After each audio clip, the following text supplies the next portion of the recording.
Magandang gabi po sa inyong lahat. Ito po ang inyong lingkod po, ang The Brown Warrior.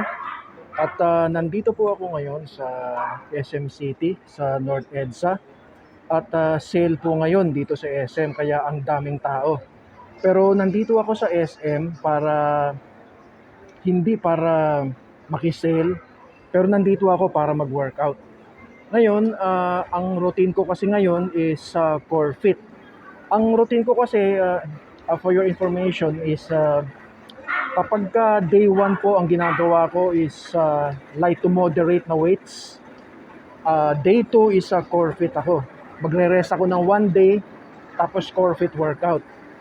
And then yung day 3 ko, which is after another 1 day rest, weights ulit ho siya, which is from moderate to heavy. So ngayon, nasa day 2 po tayo.